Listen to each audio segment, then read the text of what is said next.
absolute fright this morning. I don't know if you can tell. I'll show you a picture. I got stung by a bee, and I'm not deathly allergic, but I am overreactive, I would say. My body just loses its marbles. So my eyes swelled shut. It was so... Anyway, it's starting to go down. I'll show you a picture. I was just this giant bobblehead. It was so uncomfortable and gross. Earlier, I posted a video about why we chose to shut down our winery. And I mentioned in the video that it was one of our income streams. It's not everything. So I wanted to elaborate on that while I do some chores. The winery accounts for about 25% of our gross income. There was the issue of replacing that income. So let's talk about that. In business, we're always kind of looking at what should stay, what should go, what should we do more of, what should we do less of, what do we love, what do we hate. I mean, that right there is the basics of a strategy session for us.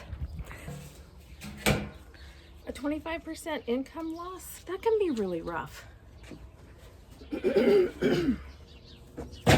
We look at it a little differently. We see it as opening us up to more opportunities and better things. So instead of viewing the winery as a product line that we're closing and we're sad about it, we saw it as a product line that was a stepping stone, helped us out, got us where we needed to be, taught us a lot of stuff, and then set us up for whatever's next.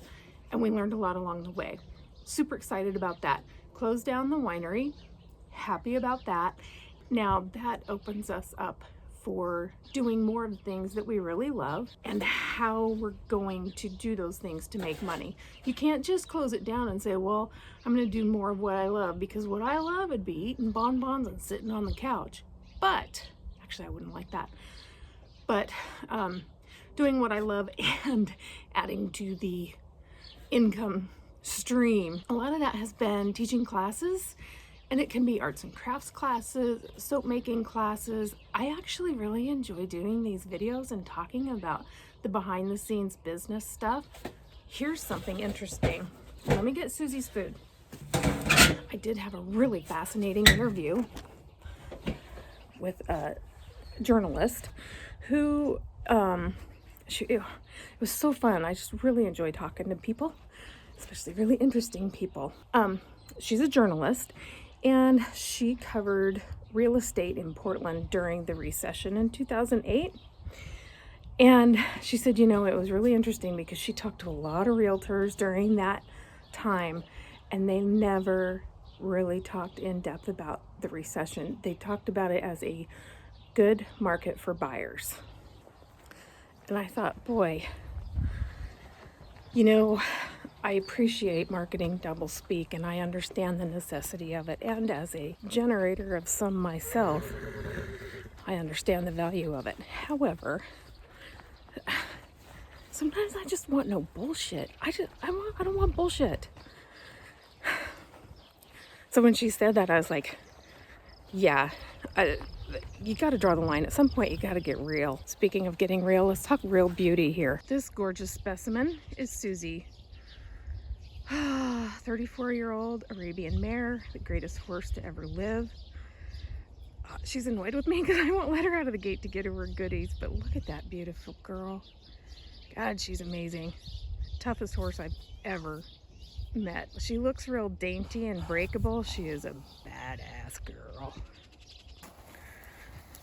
I'm just gonna follow her down to her little pen where she's got some grain. You can see she's a little bony, a little lean. Arabs are kind of naturally like that, but also she's old. I feed her as much as she'll eat, and sometimes she just doesn't feel like eating it all. You know? Old age can be hard on a body. All right, let's get her put away. One of the most satisfying things I'll ever do as a horse owner is feed horses. Gosh. She says, thanks, Mom. I love the sound of it. I love the smell of their breath. I love seeing them content. Yeah. All right, so getting back to closing down the winery, making up that 25%. So it became pretty evident to us that it was a pretty big marketing hurdle to overcome to position ourselves as a winery and as a tour operator, especially as a farm. People have an expectation of a winery as being a little fancier than a farm. I gotta feed Bella. And really what we liked about the winery was having it as an add-on. That was what we really enjoyed about it. It was a tour enhancement where you could ride through the vineyards, learn about the grapes, and then come back and taste wine made from those grapes. That was a cool, immersive experience. Hang on, Bella. We'd already been adding some other things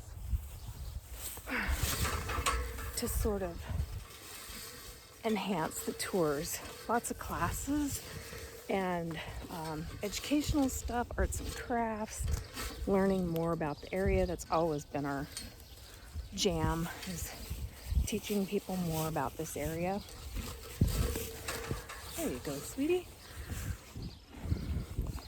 So we just embraced that, and we had been doing some classes, really loved it. It was a wonderful addition.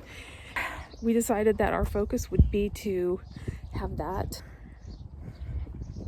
make up that 25% gross profit loss.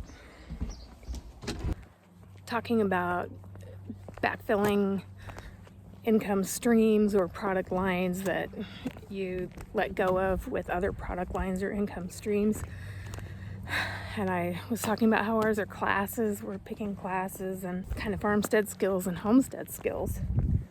Well, one of them is distilling sagebrush oil, and a foraging class where we're coming out to learn about native species of plants, their uses. My mom got me interested in this when I was a kid, kind of. She kind of got me interested. She went out and harvested salsify, which is also known as oyster root. It's quite popular, apparently. She fed us that. It was disgusting. I was fascinated because she just went out and harvested this wild stuff in what is considered a pretty barren landscape. She fed it to us. I think she thought she liked it. It was gross. But apparently Native Americans tried it or ate it as well as a food source. One of the places we can visit that is so incredible. Let me show you. So I'm in Ciel de Cheval Vineyards. This is their Syrah block. And this strip here, you can see the black tubing that goes along there. That is a drip emitter line, drip irrigation line. This is Artemisia tridentata. So this is big sagebrush. This is planted here. They also have, this is creamy buckwheat here. Here's another native species that I love. This is in my foraging and infused oils class, and it's one of the ones that I make a soap with. Yeah. Yarrow, look at that. If I had any parting thoughts to share about pivoting in your agritourism business, I would say get really, really comfortable asking those tough questions and answering them and developing strategy. That's been really helpful for us, just having that skill, practiced and really identifying your goals. You guys, look at this.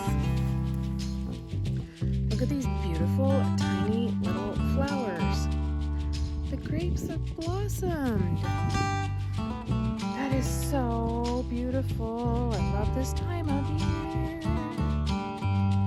Yeah, so they blossom, and then they're gonna be new grapes. Good job, guys. Yo, look at that.